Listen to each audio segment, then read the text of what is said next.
4장 9절부터 40절까지입니다. 함께 읽겠습니다. 시작. 오직 너는 스스로 삼가며 내 마음을 힘써 지키라. 그리하여 내가 눈으로 본 그 일을 잊어버리지 말라. 내가 생존하는 날 동안에 그 일들이 내 마음에서 떠나지 않도록 조심하라. 너는 그 일들을 내 아들들과 내 손자들에게 알게 하라. 내가 호렙산에서 내 하나님 여호와 앞에 섰던 날에 여호와께서 내게 이르시기를 나에게 백성을 모으라.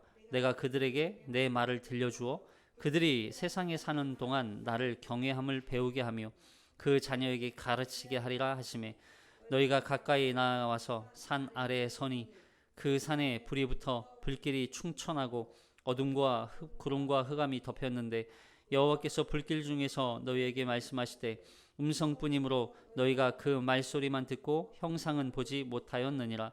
여호와께서 그의 언약을 너에게 반포하시고 너희에게 지키라 명령하셨으니 곧 십계명이며 두 돌판에 친히 쓰신 것이라. 그때 여호와께서 내게 명령하사 너희에게 규례와 법들을 교훈하게 하셨나니 이는 너희가 거기로 건너가 받을 땅에서 행하게 하려 하심이니라. 여호와께서 호렙산 불길 중에서 너희에게 말씀하시던 날에 너희가 어떤 형상도 보지 못하였은즉 너희는 깊이 삼가라. 그리하여 스스로 부패하여 자기를 위해 어떤 형상대로든지 우상을 새겨 만들지 말라. 남자의 형상이든지 여자의 형상이든지 땅 위에 있는 어떤 짐승의 형상이든지 하늘에 나는 날개 가진 어떤 새의 형상이든지 땅 위에 기는 어떤 곤충의 형상이든지 땅 아래 물속에 있는 어떤 어족의 형상이든지 만들지 말라. 또 그리하여 내가 하늘을 향하여 눈을 들어 해와 달과 별들 하늘 위의 모든 천체 곧 너희의 하나님 여호와께서 천하 만민을 위하여 배정하신 것을 보고 미혹하여 그곳에 경배하며 섬기지 말라.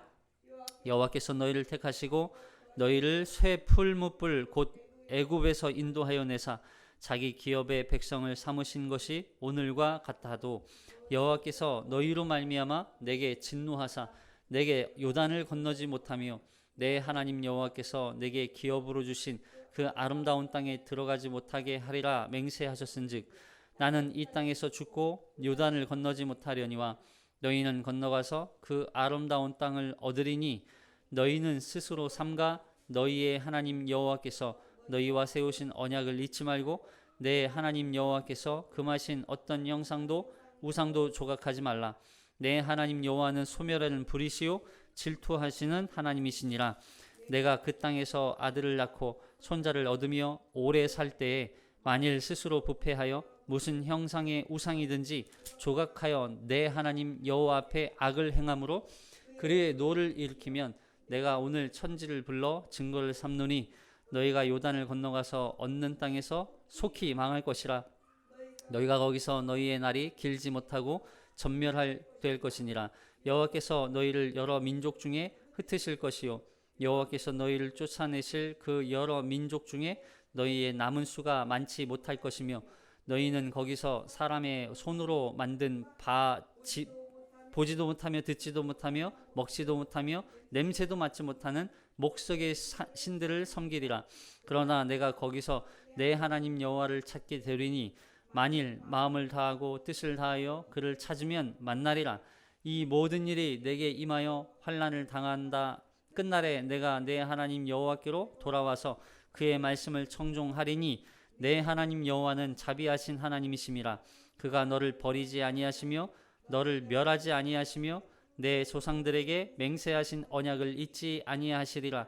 내가 있기 전 하나님이 사람을 세상에 창조하신 날부터 지금까지 지나간 날을 상고하여 보라. 하늘 이 끝에서 저 끝까지 이런 큰 일이 있었느냐? 이런 일을 들은 적이 있었느냐? 어떤 국민이 불 가운데에서 말씀하신 하나님의 음성을 너처럼 듣고 생존하였느냐? 어떤 신이 와서 시험과 이적과 기사와 전쟁과 강한 손과 편팔과 크게 두려운 일로 한 민족을 다른 민족에게 인도하여 낸 일이 있느냐? 이는 다 너희의 하나님 여호와께서 애굽에서 너희를 위하여 너희의 목전에서 행하신 일이라. 이것을 내게 나타내심은 여호와는 하나님이시요 그 외에는 다른 신이 없음을 내게 알게 하려 하심이니라. 여호와께서 너를 교훈하시려고 하늘에서부터 그의 음성을 내게 듣게 하시며 땅에서는 그의 큰 불로 내가 불 가운데서 나오는 그의 말씀을 듣게 하셨느니라. 여호와께서 내 조상들을 사랑하신 고로 그 후손인 너를 택하시고 큰 권능으로 친히 인도하여 애굽에서 나오게 하시며 너보다 강대한 여러 민족을 내 앞에서 쫓아내고 너를 그들의 땅으로 인도하여 들여서 그것을 내게 기업으로 주려 하심이 오늘과 같으리라. 그런즉 너는 오늘 위로 하늘에나 아래로 땅에 오직 여호와는 하나님이시요 다른 신이 없는 줄을 알고 명심하고 오늘 내가 내게 명하여 여호와의 규례와 명령을 지키라. 너와 내 후손이 복을 받아 내 하나님 여호와께서 내게 주시는 땅에서 한없이 오래 살리라. 아멘.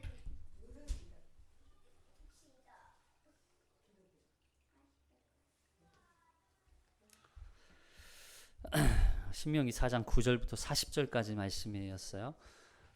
굉장히 긴 본문이지만 이 안에 담겨 있는 하나로 관통되는 의미, 그 뜻이 있어요.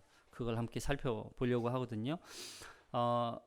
이 4장에 제가 기록된 여기 설교안에다가 넣어드렸는데 여기 구조가 이 4장의 구조가 있어요. 이 4장의 구조도 이제 학자들이 연구해 보니까 그리고 그 당시에 이렇게 그 글을 쓸 때 글 쓰는 그냥 방식이 아무 뭐 생각나는 대로 그냥 아무 얘기나 막 쓰는 게 아니라 내가 이 글을 쓸 때 어떤 구조로 어떤 이야기를 강조하고자 이 글을 쓰게 되는 것이죠.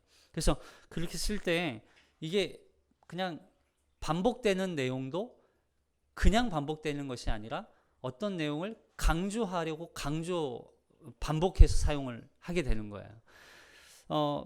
계속 반복되는 말씀 몇 가지가 계속 있어요. 불 가운데 또 힘써 지키라 계속 반복하고 있죠. 그러니까 이런 이야기들이 그냥 반복하는 게 아니라 어떤 핵심 구조를 설명하기 위해서 이 구조 한번 볼게요. 우리가 지금 8절까지 지난 시간에 살펴봤어요. 8절까지 1절부터 4절까지가 규례와 법도를 준행해라. 그리고 규례와 법도에 대해서 말씀을 드렸죠. 그리고 이렇게 규례와 법도를 지키는 것, 행하는 것, 그러기 위해서 그 규례와 법도 안에 거하는 것이 곧 하나님과 더 가까워져야만 우리가 하나님으로부터 우상에 빠지지 않게 된다. 이 이야기가 계속 이 지금 우리가 읽은 본문에서도 한 번 더 반복되고 있어요. 그 내용이 반복되는 거예요. 그래서 그렇게 반복되는데 그러면 이 하나님께서 이 9절부터 19절 사이에 어떤 내용이 있냐면 우상을 섬기지 말라는 얘기가 들어가는 거예요. 결국 우상 숭배와 하나님의 이 규례와 법도가 어떻게 연결되는지 이 내용을 이해하면 이 4장에서 이 모세가 이야기하고자 하는 모세가 이스라엘 백성들에게 강조하려고 하는 이야기가 어떤 것인지를 알게 되는 것이죠. 그러면서 20절부터 28절에서는 무슨 얘기? 이게 이제 중간으로 와요. 이게 뭐 교차 대구법이라고도 하고 뭐 인클루지오, 인클로 이게 뭐 구조를 가지고 있어서 이거 가운데 있는 내용을 강조한다 뭐 이렇게 이제 이야기도 하는데 어쨌든 20절부터 28절 내용이 뭐냐면 언약을 지키지 않았을 때 이스라엘 백성들이 당하는 저주, 심판이죠. 그 심판이 단순히 하나님이 나 너희 심판할 거야 이게 아니라 주변에 있는 증인들을 불러요. 증인이 누구냐면 결국 온 세계예요. 온 세상을 증인으로 세워서 너희가 이렇게 하나님 앞에 범죄하면 너희가 규례와 율법을 지키지 않으면 내가 너희 심판하고 말 거야. 근데 그걸 증인을 세워서 확실하게 보여주시는 거예요. 그래서 결국에는 이스라엘 백성들이 포로의 전쟁에 패배하고 무너지고 그리고 포로로 끌려가고 거기에서 그 포로된 그 나라에 가서 결국 또 우상 숭배하게 될 것이라는 얘기를 하시죠. 근데 그럼에도 불구하고 그들이 너희가 다시 스스로 돌이켜 여호와를 찾으면 다시 하나님께서 그 약속을 회복시켜 주시겠다고 말씀하시는 거예요. 그게 이제 32절부터 39절에 나와요. 그래서 하나님께서 그렇게 너희가 그렇게 범죄함에도 불구하고 나를 찾아서 내가 명령했던 그 약속, 규례와 율법을 지킨다면 내가 다시 너희에게 하나님이 되어주겠다라고 말씀하시는 거예요. 그러니까 그러면 결국 보세요. 그리고서 결론이 규례와 명령을 지켜라 이 말씀이거든요. 그러면 보세요.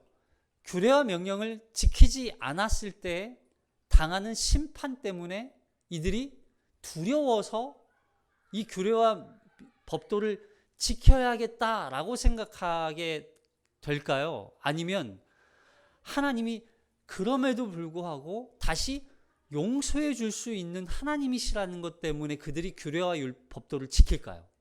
전자일까요? 후자일까요? 후자가 되죠. 그래서 결국에는 여기 뒤에 하나님께서 이 이스라엘 백성들을 뭐라고 말씀하시면은 조상들을 사랑하신 고로 이렇게 말해요. 그러니까 결국에는 이 규례와 법도를 하나님께서 이스라엘 백성들에게 지켜라. 너희 지키지 않으면 내가 진짜 너희를 증인까지 세워서 너희를 심판하고 말 거다.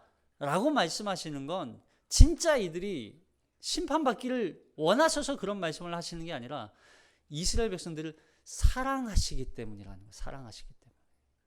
그 사랑으로 말미암아 이스라엘 백성들이 끝까지 너희는 그 규례와 법도를 지켜라. 그러니까 사랑에 근거한 순종을 원하시는 거예요. 사랑에 근거한 순종을 바라보고 계시는 거예요. 자, 한번 볼게요. 그래서 우리가 읽지 않았지만 마지막 41절부터 43절에 뭐가 나오냐면 사랑의 클라이막스라고 할 수 있는 도피성 제도가 나와요. 도피성. 자, 그건 이제 다음 시간에 볼게요. 자, 그래서 4장과 32장이 서로 연결되어 있어요. 우리가 지금 4장을 보고 있고 앞으로 32장까지 가야 되는데 32장에 가서는 무슨 얘기가 나오냐면 똑같아요. 언약을 준수해라. 언약을 지켜라. 규례와 법도를 지켜라. 만일 지키지 않으면 저주가 임하게 될 것이다. 너희에게 그 저주가 임한다는 걸 그때 32장에서 똑같이 증인을 채택해서 그렇게 하나님께서 심판하신다는 사실을 보여주세요.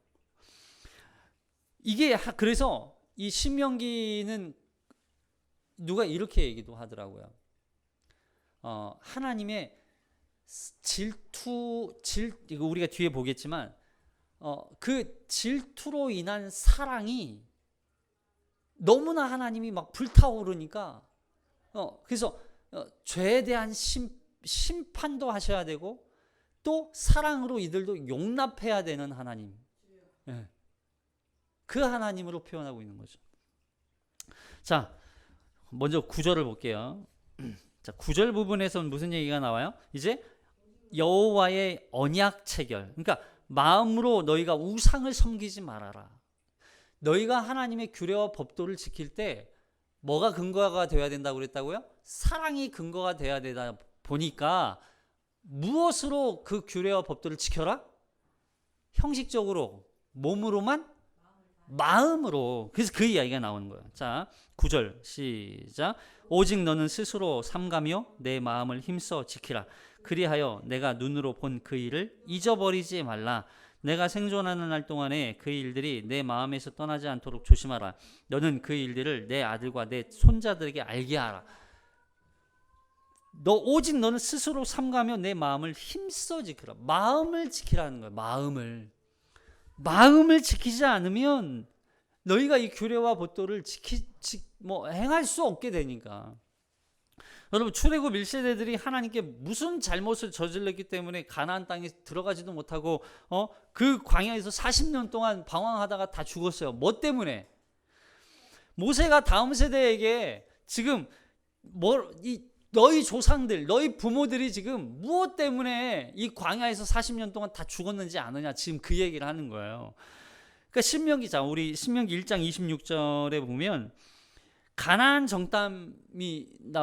정탐할 때 그들이 올라가기를 즐겨 아니하고라고 되어 있어요. 즐겨 아니하고. 그러니까 이들이 그렇게 하나님 앞에 불순종하고 불신앙했던 가장 근본적인 뿌리는 어디서 나온 거예요? 마음의 불신앙이었다는 마음의 문제였기 때문에. 그래서 이사야 선지자가 1장 19절에 우리 잠깐 이사야서 한번 찾아볼까요? 1장 이사야서. 제가 본문을 넣어놓지 않았어요. 이사야서 1장 19절.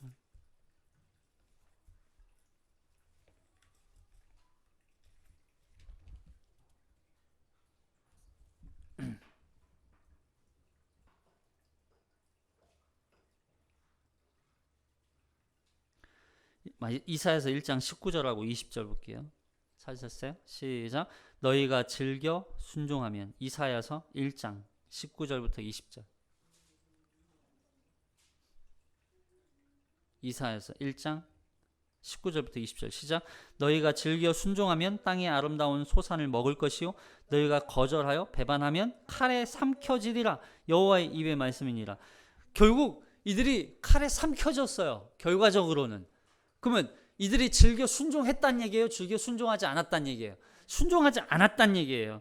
그들이 즐겨 순종하지 않았다는 건 결국에는 이들이 마음으로 온전히 순종하지 않았다는 얘기예요. 마음으로. 겉으로만 한 거죠. 겉으로도 순종하지 않았어요. 결국에는. 실로. 그러니까 마음의 중요성을 지금 여기서 계속 강조하고 있는 거예요. 너희가 규례와 법도를 지키기 위해서는 뭐가 우선돼야 한다? 마음이 중요하다는, 마음이. 이런 마음의 중요성이, 그래서 민수기 이 마지막 부분, 민수기 다음부터 이 신명기가 시작되잖아요. 민수기 마지막에도 마음에 대한 이야기가 나와요. 그러니까 계속 이 마음이 강조되고 있는 것이죠. 그래서 자, 마음의 문제. 창세기 6장 5절 볼게요. 창세기 6장 5절. 창세기 6장 5절. 시작. 여호와께서 사람의 죄악이 세상에 가득함과 그의 마음으로 생각하는 모든 계획이 항상 악할 뿐을 보시고. 뭐요? 세상의 죄악이, 사람의 죄악이 세상에 가득함과 그리고 그의 마음으로 생각하는 모든 계획이 항상 악할 뿐임을 보시고. 그 다음에 무슨 사건이 일어나요? 홍수 사건이 일어나는 거죠. 죄가 관영하자 하나님께서 심판하신. 그러니까 인간의 모든 죄악의 출발은 어디로부터 출발됐어요? 마음으로부터 출발된 죄악이었던 거예요. 미워하는 마음, 멸시하는 마음, 또 질투하는 마음.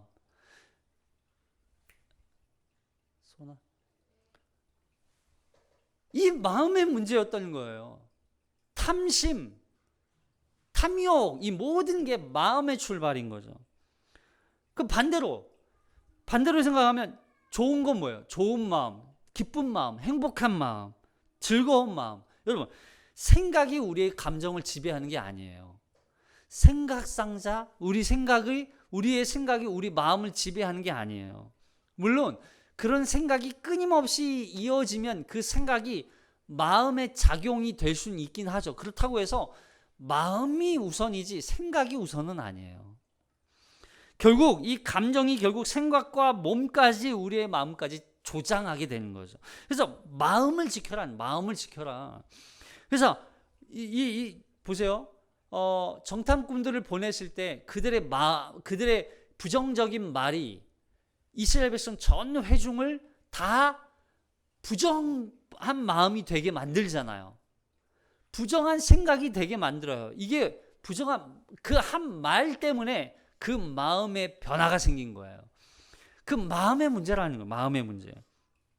그래서 앞서서 헤스본 왕 시온과 또 바산 왕 옥의 마음을 하나님이 어떻게 만드셨어요? 완악하고 완고하게 만드셨다 그랬잖아요.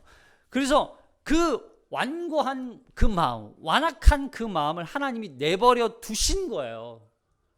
그냥 내버려 둔 거예요. 그러자 그 스스로 완악해지고 더 완고해진 거죠. 그래서 이 완악함과 완고한 마음은요, 우리 스스로 그걸 갖게 되는 거예요. 그걸 또 하나님은 지금 신명기서에서도 계속 너희가 스스로 지켜라고 하는 표현도 많이 쓰여요. 왜 스스로라는 말을 했을까요? 우리의 마음은 스스로 우리 안에 하나님이 계명과 하나님의 율법과 하나님의 규율과 법도가 우리 안에 계속 우리가 그 법도를 떠나지 않으면, 하나님의 계명을 떠나지 않으면 우리 스스로 우리 삶을, 우리의 생각을 어떻게 할 수 있어요? 통제할 수 있다는 얘기예요. 계속 완악하고 완고해지지 않을 수 있다는 얘기예요. 뭐가? 하나님의 계명과 그 법도가. 그래서 결국에는 하나님께서 그 완악하고 완고하게 그 마음을 그냥 내버려 두셨기 때문에 그가 하나님의 심판을 결국에는 받게 되는 거죠. 스스로 삼가며 마음을 힘써 지켜야 이 완고하고 완악한 그 마음을 버리게 될 수 있는 거예요. 이해되셨어요? 결국 마음을 지키기 위해서는 결국 하나님의 규례와 법도 안에 거해야 되는 거예요. 그 규례와 법도 안에 우리가 거할 때 결국 내 마음을 지킬 수 있는 거예요. 우리 지난 시간에 말씀드렸죠. 우리는 그 규례와 법도가 그 안에 우리가 거하기 위해서 마치 가시로 돼 있는 철망, 담을 쌓아서 우리가 거기로부터 뛰쳐나가지 않도록 우리 마음이, 완악한 마음이, 완고한 마음이 그 밖으로 뛰쳐나가지 않도록 우리를 지켜야 된단 말이에요. 우리 마음을 지켜야 돼요. 보호해야 돼요. 그런 의미로 지켜라. 그 언약을 지키는 것은 근데 그 언약을 지키는 것은 반드시 무엇으로부터 출발된다고요? 하나님을 향한 사랑으로부터 출발되는 거예요. 사랑으로부터.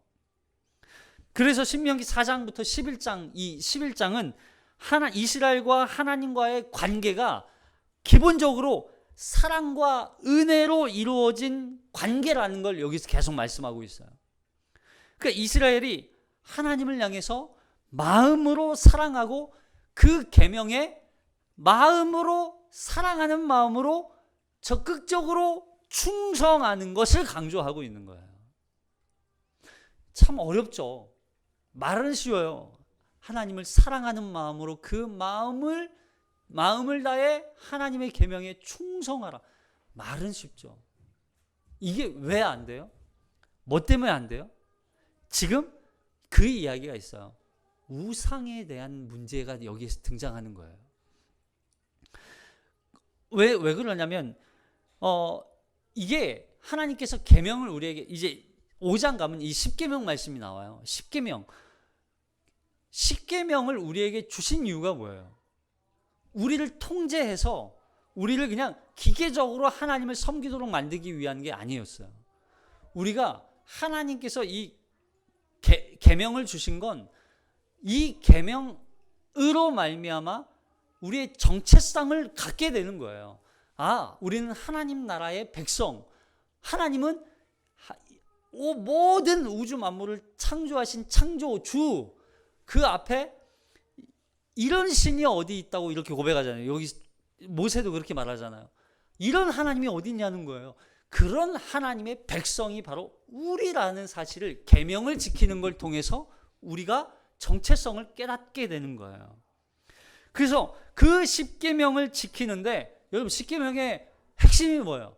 하나님 사랑과 이웃 사랑. 그 하나님 사랑과 이웃 사랑, 그 사랑을 실천하기 위해서 반드시 뭐가 있어야 하는 거예요?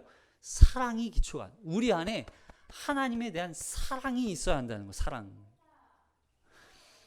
그 사랑을 회복하게 만들기 위한 거예요. 그냥 단순히 명령에 순종하고 복종해라, 충성하라, 그런 게 아니에요. 하나님을 사랑하라는 거예요. 하나님을 사랑하라.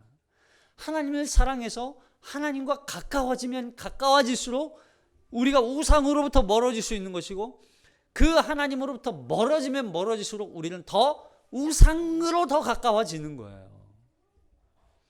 그래서 오직 너는 스스로 삼가며 내 마음을 힘써 지켜라. 여러분, 모든 문제는 우리의 마음의 문제예요. 사랑도 마찬가지죠. 여러분, 아무리 좋은 사람이라고 얘기하고 아무리 멋있는 사람이라고 얘기해도 내 마음이 그 사람에게 가지 않으면 그 사람을 좋아할 수 있어요, 없어요? 없어요. 근데 아무리 볼품이 없고 아무리 뭐 잘난 거 없어도 내 마음이 가요. 그럼 그 사람이 좋아요, 안 좋아요? 좋아요. 마음의 문제예요. 우리가 왜 계명을 지키는 게 어려워요? 하나님을 향한 우리의 마음이 안 가서 그래요. 하나님이 그렇게 좋다고 얘기하는데, 아니 간증하는 거 보면, 우리 좀 있으면 이제 다니엘 기도회 할 텐데, 다니엘 기도회에 나와서 막 간증하시는 분들 보면 뭐 하나님 너무 좋은 분이잖아요. 근데 내 마음은 그게 안 느껴져요. 감동이 안 와요. 왜 그래요? 내가 그 하나님을 사랑하지 않으니까. 내가 그 하나님에 대한 사랑이 없으니까 그 말씀도 순종하지 않는 거예요. 그 하나님이 좋은 이야기를 아무리 들어도 하나님에 대한 감동이 없는 거예요. 사랑이 없어서 그래, 사랑이. 우리가 회복해야 할 건 뭐예요? 사랑이에요. 그래서 하나님에 향한 사랑이 있어야 우리가 순종할 수 있고, 하나님을 향한 사랑이 있어야 우리가 그 계명을 지키며 살아갈 수 있는 거예요. 사랑. 그래서 잠언서에서도 이렇게 솔로몬이 이렇게 얘기해요. 자, 4장 20절. 4장 20절 시작. 내 아들아, 내 말에 주의하며 내가 말하는 것에 내 귀를 기울이라. 그것을 내 눈에서 떠나지게 하지 말며 내 마음속에 지키라. 그것은 얻는 자에게 생명이 되며 그의 온 육체의 건강이 됨이니라. 모든 지킬 만한 것 중에 더욱 내 마음을 지키라. 생명의 근원이 이에서 남이라. 마음을 지키라. 왜냐하면 이 마음에서부터 생명이 오기 때문에. 마음이 뭐가 나와요? 생명이 나온대요. 왜냐하면 우리의 마음은 하나님의 말씀으로 살아나는 거예요. 우리의 마음은. 그래서 우리의 마음이 하나님의 말씀에 지배를 받고 그 계명 안에 거할 때 결국에는 우리 마음이 생명 안에 거할 수 있게 되는 거예요. 단순히 마음만 지키는 것이 아니고, 여기 내가 눈으로 본 그 일을 잊어버리지 말고, 그리고 그 일들을 마음에서 떠나지 않도록 조심하라. 결국 하나님께서 우리에게 베푸셨던, 하나님이 얼마나 우리에게 큰 은혜와 사랑을 베푸셨는지를 깨닫는 거예요. 은혜와 사랑을. 그 안에 담겨있는 하나님의 마음을 보는 거예요. 여러분, 우리에게 일어나는 사건을 사건으로만 보지 마세요. 하나님의 마음으로 그 사건을 봐야 돼요. 우리에게 임한 하나님의 은혜가 있어요. 내가 이런 은혜를 받았지. 하나님이 나에게 왜 이런 은혜를 주셨을까? 그 마음을 보는 거예요. 그 마음이 우리 안에, 하나님의 마음이 우리 안에 올 때 우리 안에 있는 우리의 마음도 살아나는 거예요. 생명을 얻게 되는 거예요. 결국 하나님께서 행하신, 모세도 지금 얘기하잖아요. 너희 조상들에게 어떤 일을 하나님께서 행하셨는지 아느냐? 그러면서 하나님이 행하신 일들에 대해서 기억하라고 말해요. 그걸 자녀들에게 계속 가르쳐라. 기억하고 가르쳐라. 이게 조상들이, 이 이스라엘 백성들에게 주는 얘기란 말이에요. 계속. 그 하나님께서 행하셨던 일들을 잊어버리게 되면 결국 우리의 마음도 어떻게 될까요? 떠나게 되겠죠. 하나님을 계속 기억하라는 거예요. 그래서 수시로 하나님께서 행하신 일들을 기억하고, 또 그것을 자녀들에게 가르치고, 기억하고 가르치고, 그 마음을 계속 간직하는 거예요. 그래서 우리 하나님께서 우리에게 베푸셨던 일들을 매일매일 기억하고 그것에 대해서 가르치고 감사할 때 우리 안에 있는 그 마음이 하나님께 향할 수 있어요. 그렇지 않으면 하나님이 아무리 은혜를 베푸셔도 차갑게 메말라버린 신앙으로밖에 전락되지 않는 거예요. 아무리 감동이 있어도, 아무리 감동적인 얘기를 줘도 그냥 차가워요. 왜요? 사랑이 없으니까. 그 감동이 메말랐기 때문에. 하나님이 베푸신 일들을 다 잊어버렸어요. 그럼 지난 시간에 이 명령을 지키라, 이 지킨다는 말이 바로 가시로 울타리를 쳐서 우리 마음이 그 밖으로, 세상 밖으로 뛰쳐나가지 않도록 지키라고 말씀드렸잖아요. 우리 마음을 지키지 않으면 우리는 그 하나님의 사랑을 기억할 수 없어요. 간직할 수 없어요. 그 사랑이 우리 안에 계속 요동치도록 만들어야 돼요. 그 사랑이 계속 우리를 움직이게 만들어야 돼요. 그 사랑의 감동이 우리 안에 계속 살아나야 돼요. 그래서 자, 그러면서 하나님께서 호렙산에서 세우셨던 언약에 대한 이야기를 다시 한 번 더 자, 4장 10절 시작. 내가 호렙산에서 내 하나님 여호와 앞에 섰던 날에, 신명기 4장 10절 시작. 내가 호렙산에서 내 하나님 여호와 앞에 섰던 날에 여호와께서 내게 이르시기를 나에게 백성을 모으라. 내가 그들에게 내 말을 들려주어 그들이 세상에 사는 날 동안 나를 경외함을 배우게 하며 그 자녀에게 가르치게 하리라 하시매.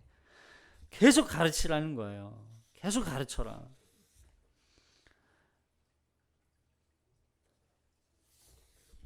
자, 그러면서 이제 그렇게 가르치면서 여호와의 하나님께서 베푸셨던 그 사건들을 기억하면서 또 뭐라고 얘기하냐면 우상에 대한 이야기를 또 하세요. 자, 4장 11절 시작. 너희가 가까이 나와서 산 아래에 서니 그 산에 불이 붙어 불길이 중천하고 어둠과 구름과 흑암이 덮였는데 여호와께서 불길 중에서 너희에게 말씀하시되 음성뿐이므로 너희가 그 말소리만 듣고 형상은 보지 못하였느니라. 여호와께서 그의 언약을 너희에게 반포하시고 너희에게 지키라 명령하셨으니 곧 십계명이며 두 돌판에 친히 쓰신 것이라. 그때 여호와께서 내게 명령하사 너희에게 규례와 법들을 교훈하게 하셨나니 이는 너희가 거기로 건너가 받을 땅에서 행하게 하려 하심이니라. 자, 여기 제가 빨간색으로 표시해 놓은 것도요, 이 말씀이요 계속 반복돼요. 호렙산의 불길 중에서, 불 가운데, 불 중에서. 불은 뭘까요? 소멸이잖아요. 태우는 거잖아요. 근데 이것도 뒤에서 말씀드릴게요. 자, 근데 그런 불 중에서, 불 가운데에서 하나님께서 말씀을, 계명을 주셔서 십계명 말씀을 주셨대요. 근데 그렇게 하나님은 말로 하셨지 너희에게 나타나 너희에게 보여주지 않으셨다는 거예요. 이걸 기억하라는 거예요. 만약에 하나님이 여기서 보여주셨다면 하나님에 대한 이 수많은 사람들이 하나님을 봤지만 모든 사람들이 똑같은 하나님으로만 인식하겠어요? 아니면 각기 다 다른 하나님으로 보겠어요? 다 다른 하나님으로 보는 거예요. 인간이 참 이게 좋을 수도 있으면서 나쁜 면이죠. 한 하나님을 봤음에도 불구하고 한 사물을 봐도 우리가 보는 위치에 따라, 보는 시각에 따라 다 달라요. 그래서 보는 그것만 믿게 되는 거예요. 하나님은 그래서 그걸 원치 않으시는 거죠. 하나님의 형상을 그래서 보여주지 않으셨어요. 말씀으로만 하셨지. 하나님을 형상화하는 순간 하나님은 뭐가 돼요? 우상이 돼버려요. 하나님은 하나님이세요. 하나님은 하나밖에 존재하지 않는 유일하신 신이시란 말이에요. 그 신을 모든 인간들이 다 하나의 신으로 만든다고 생각해 보세요. 내가 본 하나님은 이런 하나님이야. 내가 본 하나님은 이런 하나님이야. 그러면 그 하나님이 도대체 얼마나 많은 하나님이 되겠어요?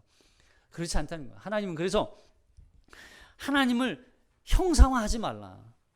그걸 방지하기 위해서 하나님은 자신의 모습을 보여주지 않고 오직 말씀으로만 하신 거. 말씀으로만. 말씀을 들었으니까 그 말씀을 이제는 모든 사람들이 들었으니 그 말씀을 이제는 온 백성들이 지키며 살아야 하는 규범이 되는 거죠. 그래서 이미 그리고 그 당시에만 해도 온 사방에 이미 수많은 우상들이 자신만의 모습으로 우상을 만들어 형상화해서 그 우상을 섬기는 일들이 비일비재했어요. 가나안 땅만 해도요 엄청난 우상들이 많이 있었다고요.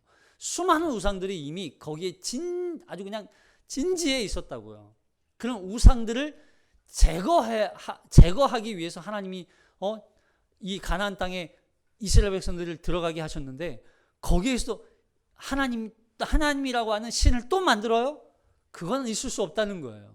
하나님은 유일하신 하나님이시기 때문에 그 하나님만 섬기도록 하기 위해서 말씀만 주시는 거죠. 그래서 하나님의 존재를 인간의 눈에 보이는 형상에 담으려고 하는 순간 하나님의 영광은 어떻게 될까요? 훼손되는 거예요. 그리고 미신적인 경배로 인해서 거짓 예배에 빠져버리게 되는 거죠. 하나님이 그걸 원치 않으시는 거죠. 그래서 우상 만들지 말라. 형상화하지 말라. 우상 만들지 말라. 자, 15절 볼게요. 15절.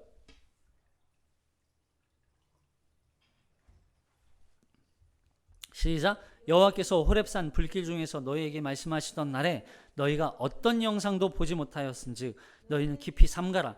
그리하여 스스로 부패하여 자기를 위해 어떤 형상이든지 우상을 새겨 만들지 말라. 남자의 형상이든지 여자의 형상이든지 땅 위에 있는 어떤 짐승의 형상이든지 하늘을 나는 날개 가진 어떤 새 형상이든지 땅 위에 기는 어떤 곤충의 형상이든지 땅 아래 물속에 있는 어떤 어죽의 형상이든지 만들지 말라. 그러니까 결국 보세요. 지금 만들어져 있는 수많은 신이라고 하는, 우리가 섬기는 수많은 형상들은요, 다 뭐예요? 결국 우상이 되는, 우상. 그건 다 신이 될 수 없어요. 신이 아니에요. 신은 오직 하나님 한 분밖에 없다는 얘기예요. 그러면 우상을 왜 만들어요? 우상 왜 만들까요? 자, 여기 16절. 그리하여 스스로 부패하여 자기를 위해 어떤 형상이든지 만들지 말라. 그러니까 부패한 인간은 항상 우상을 만들 때 누구를 위해 만들어요? 자기를 위해서 만드는 거예요. 내가 만족하기 위해서, 내 문제 해결하기 위해서, 내 상황을 위해서, 자기를 위해서 만드는 게 바로 우상이라는 거예요. 그러면 이렇게 볼 수도 있어요. 눈에 보이는 형상화된 우상도 있지만 눈에 보이지 않는 형상도 있겠죠. 그 형상은 뭘까요?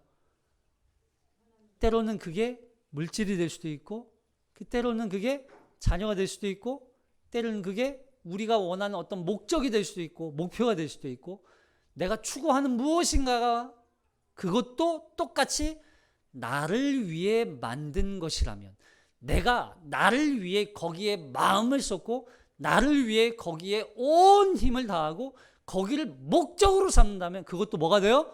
우상이 될 수 있다는 얘기예요. 나를 위해서라면. 그러면 우상이 되지 않기 위해서는 뭐가 돼야 돼요? 나가 아니라 하나님을 위해서. 할렐루야. 하나님을 위해서 살아가는 거, 하나님을 목적으로 삼는 거, 그건 우상이 될 수 없죠. 왜냐하면 그게 하나님이시기 때문에. 그 얘기를 하시는 거예요. 그래서 하이델베르그 요리문답에서 우상 숭배에 대해서 이렇게 얘기해요. 제가 기록해놨죠. 제 95문 우상 숭배란 무엇입니까? 보이시죠? 자, 답 읽어볼게요. 우상 숭배란. 시작. 우상 숭배란 자신의 말씀을 통하여 자신을 계시하신 유일하고 참되신 하나님 대신에 하나님과 동등하게 그 무엇을 신뢰하거나 만들어 소유하는 일입니다. 이게 바로 우상이라는 거예요. 하나님과 동등하게 그것을 신뢰하거나 그것을 소유하는 거, 그걸 목적으로 삼는 거, 그 모든 게 다 우상이라는 얘기예요. 역대상 16장 26절 시작. 만국의 모든 신을 헛것이나 여호와께서는 하늘을 지으셨도다. 만국의 모든 건 다 뭐예요? 헛것이에요. 헛것. 그 모든 것은 다 헛것이에요. 자, 그러면서 하나님에 대해서 여기에서 한 번 더 이제 강조해 줘요. 하나님을 경배하며 섬겨라. 하나님의 말씀을 듣고 순종해라. 너희는 그 땅에 들어가서도 그 말씀을 지키며 살아야 한다. 왜냐하면 너희가 그 계명과 법도를 지키지 않으면, 자, 그 이야기를 하시는 거죠. 자, 19절부터 시작. 또 그리하여 내가 하늘을 향하여 눈을 들어 해와 달과 별들 하늘 위의 모든 천체 곧 너희의 하나님 여호와께서 천하 만민을 위하여 배정하신 것을 보고 미혹하여 그것에 경배하며 섬기지 말라. 여호와께서 너희를 택하시고 너희를 쇠 풀무불 곧 애굽에서 인도하여 내사 자기 기업의 백성을 삼으신 것이 오늘과 같아도 오늘 여호와께서 너희로 말미암아 내게 진노하사 내게 요단을 건너지 못하며 내 하나님 여호와께서 내게 기업으로 주신 그 아름다운 땅에 들어가지 못하게 하리라 맹세하셨은즉 나는 이 땅에서 죽고 요단을 건너지 못하려니와 너희는 건너가서 그 아름다운 땅을 얻으리니 너희는 스스로 삼가 너희의 하나님 여호와께서 너희와 세우신 언약을 잊지 말고 내 하나님 여호와께서 금하신 어떤 형상의 우상도 조각하지 말라. 내 하나님 여호와는 소멸하는 분이시요 질투하시는 하나님이시니라. 우리 하나님이 두 가지 모습을 가지고 계시는 거죠. 하나는 소멸하는 불, 그리고 다른 하나는 질투하시는 하나님. 소멸하는 불이신 하나님, 질투하시는 하나님.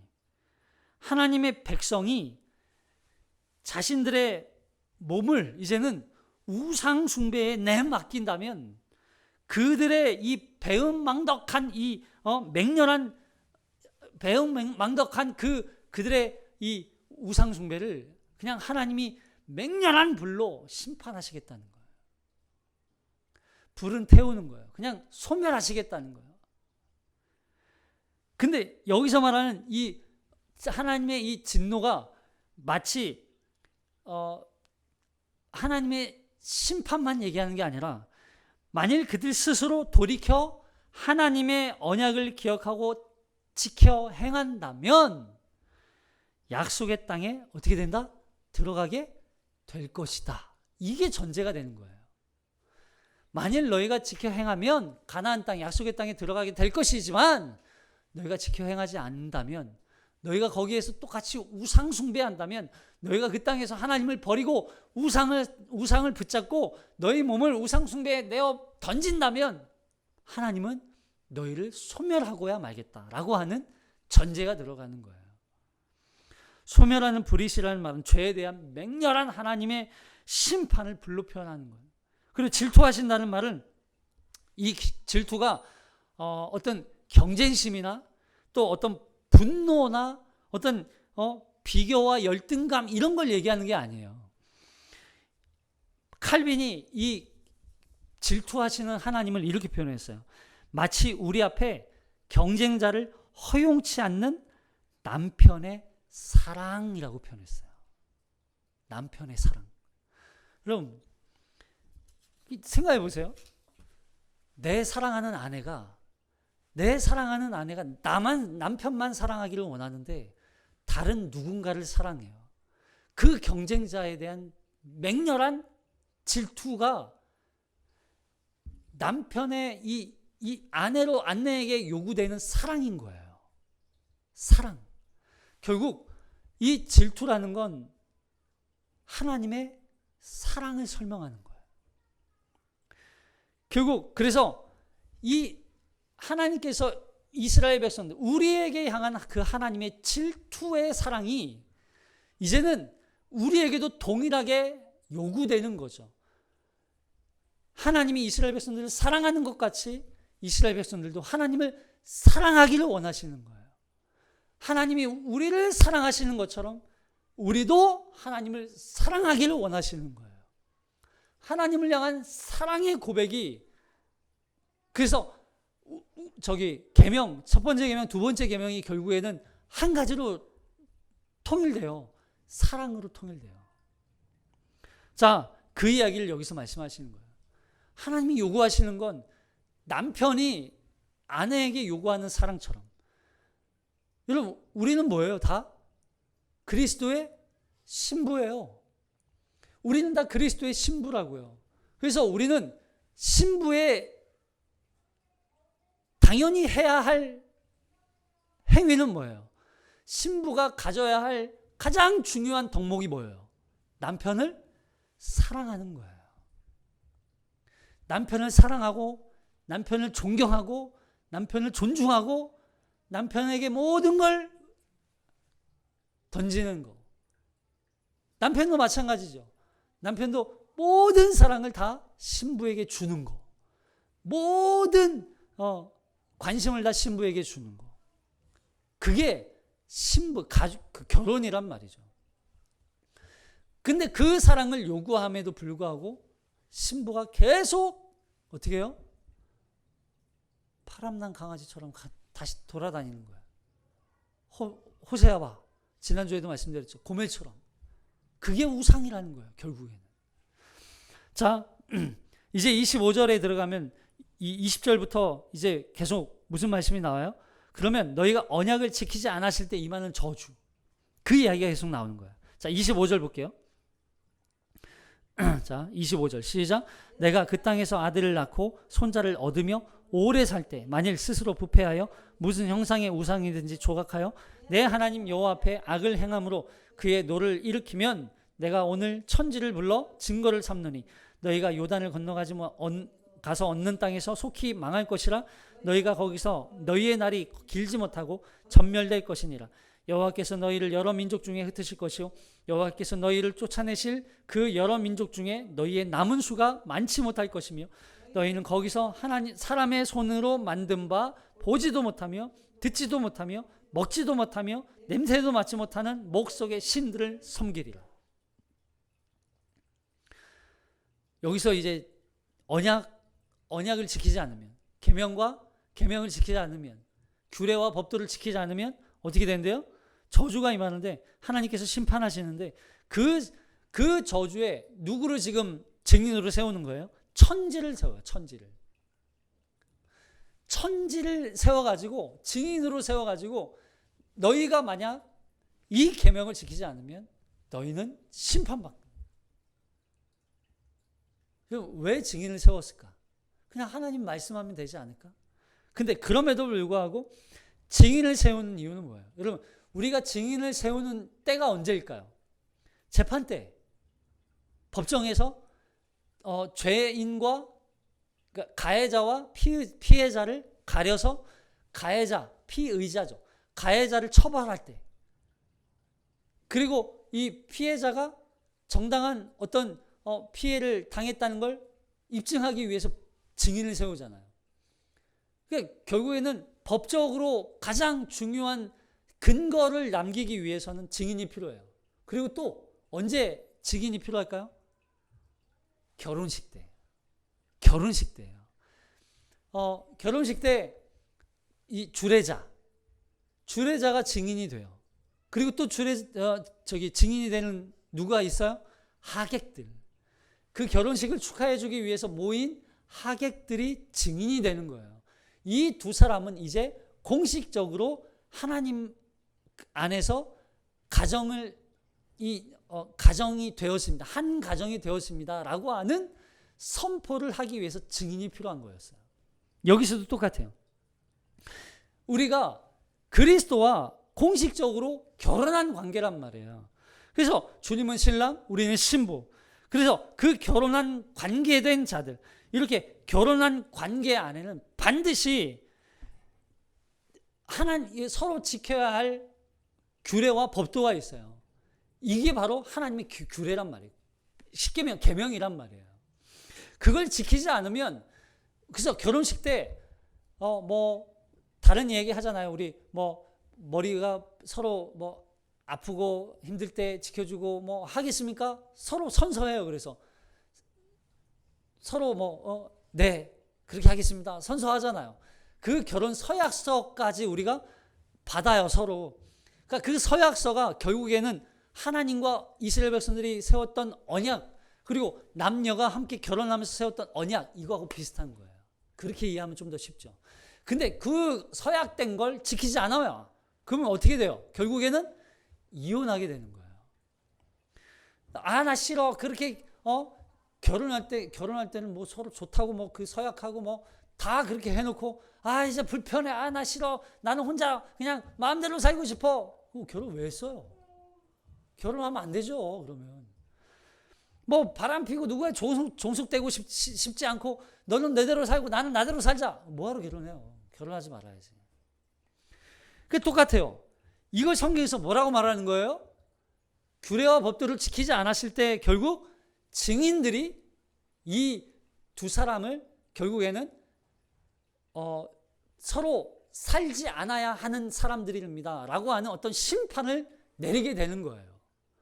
똑같아요. 하나님이 이스라엘 백성들이 하나님과 세웠던 언약을 지키지 않으면 증인을 세웠기 때문에 하나님이 반드시 이 이스라엘 백성들을 심판하시겠다는 얘기예요.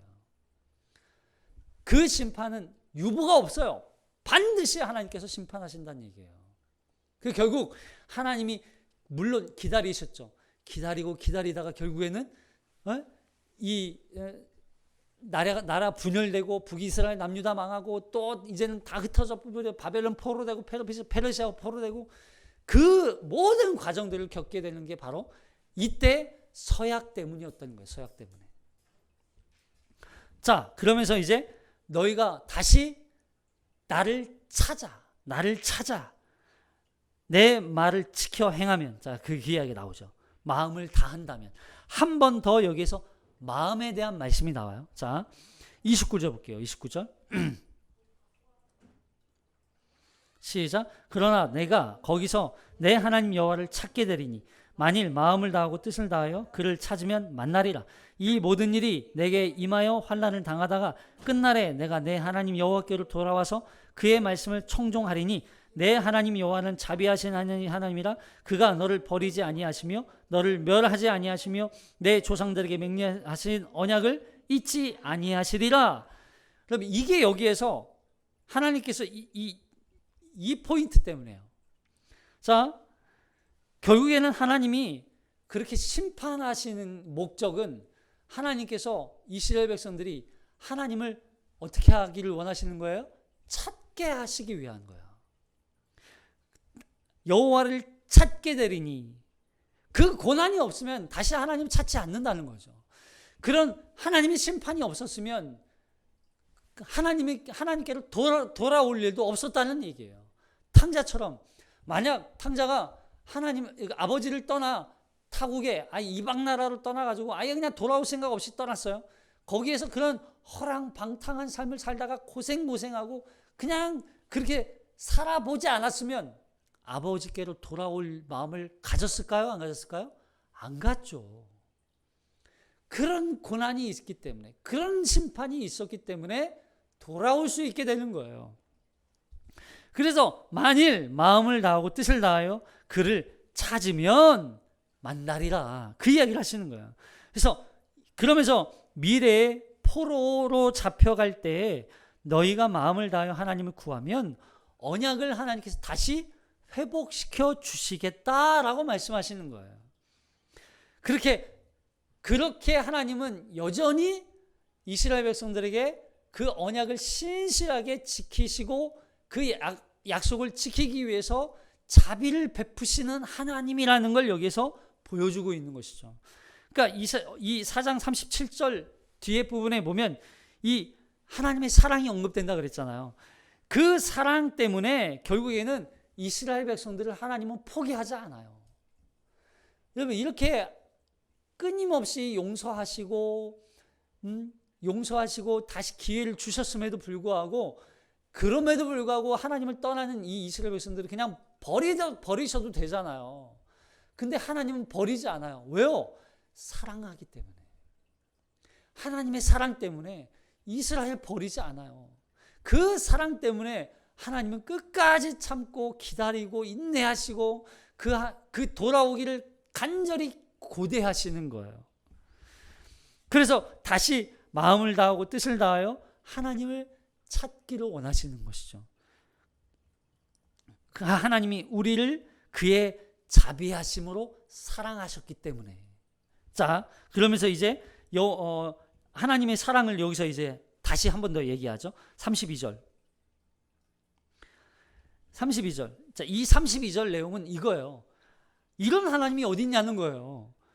이런 신이 이렇게 큰 일을 한 나라에 행하신 그런 신이 세상에 또 어디 있냐는 거예요. 하나님의 사랑이죠. 자, 32절 시작.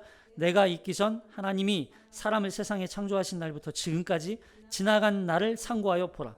하늘 이 끝에서 저 끝까지 이런 큰 일을 있었느냐? 이런 일을 들은 적이 있었느냐? 어떤 국민이 불 가운데서 말씀하시는 하나님의 음성을 너처럼 듣고 생존하였느냐?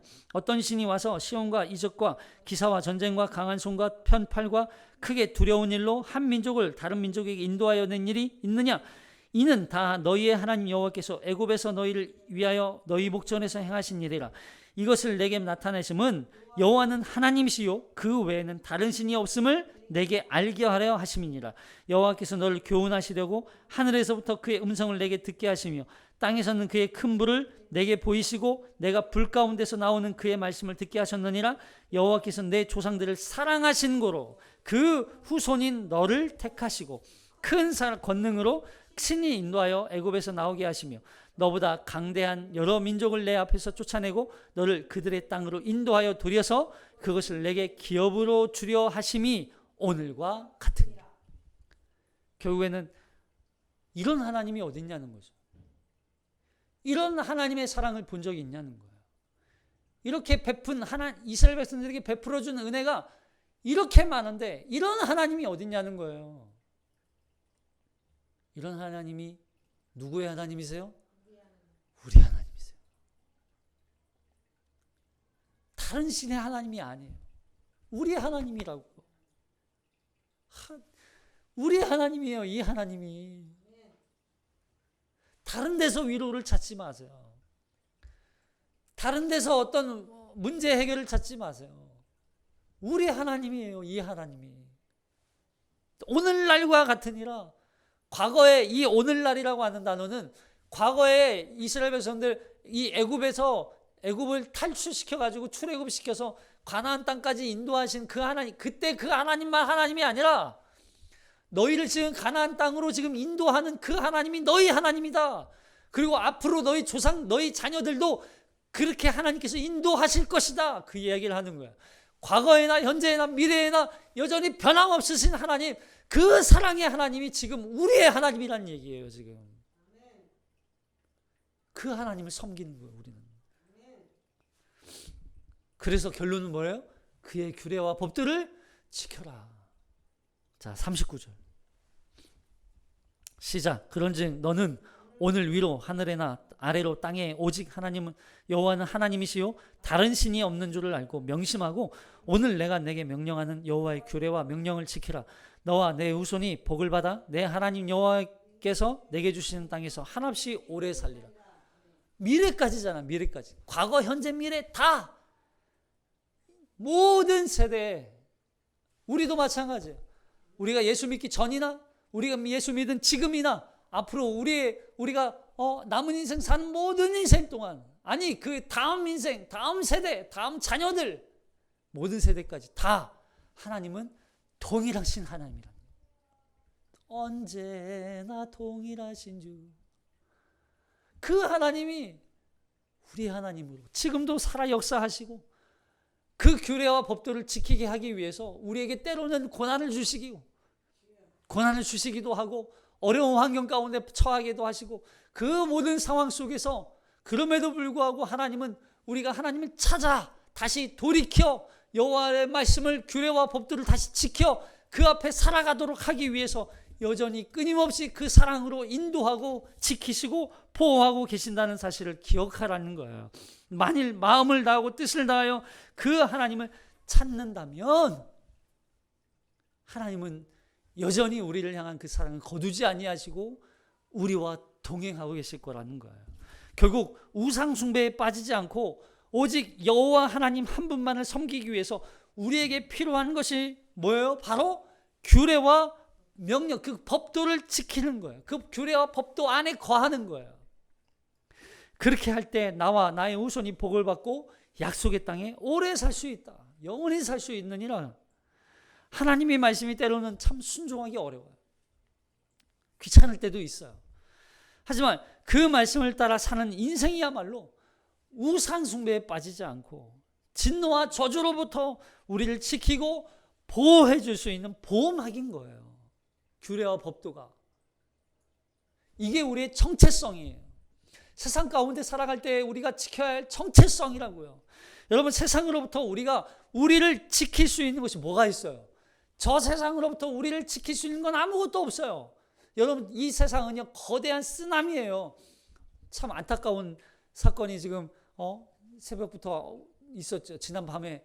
여러분, 뒤에서 밀려오는 그 수많은 인파들에 의해서 앞에가 막 사람들이 그냥 눌려지는 그런 아비규환과 같은 그런 정말 절망적인 상황, 비참한 상황에 처한. 여러분, 그렇게 밀려올 때 피할 데가 어디 있어요? 세상은 그렇게 우리를 밀어붙이는 세상이란 말이에요. 그런 세상으로부터 우리가 살 수 있는 방법은 한 가지예요. 하나님의 규례와 법도 안에 거하는, 하나님의 그 계명 안에 거하는 것. 그 안에서 그 밖으로 뛰쳐나가려고 하는 우리의 타락하고 더러운 본성들, 나만의 우상을 만들어서 마치 그것이 하나님 마냥 내가 거기에 모든 마음과 온 힘을 다해 막 살아가는 그런 어리석은 삶을 살지 않기 위해서는 한 가지밖에 없는 거예요. 그 규례와 법도 안에 거하는 거예요. 그걸 지키는 거예요. 그러며 뿐만 아니라 하나님께서 우리에게 베푸셨던, 지금까지 인도하셨던 그 사랑과 은혜를 기억하며 살아갈 때 우리가 결국 하나님 안에, 하나님을 떠나지 않고 하나님 안에 거하며 살아갈 수 있게 되는 것입니다. 그리고 다음에 나오는 게 이제 도피성 얘기예요. 도피성도 하나님의 사랑의 하이라이트죠. 나에게 피해라. 우리가 피할 수 있는 건 한 군데밖에 없어요. 오직 하나님밖에 없는 거예요. 하나님만이 우리를 살게 하실 수 있어요. 하나님만이 우리의 유일한 피난처이시고 하나님만이 유일한 우리의 생명이신 줄로 알고 한 주 동안 또 세상 가운데 우리가 거대한 쓰나미 앞에 내몰려 살게 될 거예요. 그때 말씀을 기억하며 말씀 안에서 하나님의 인도와 보호하심 가운데 하나님의 사랑 안에 거함으로 한 주도 승리해내는 저와 여러분이 되시길 주님의 이름으로 축복합니다. 기도하겠습니다.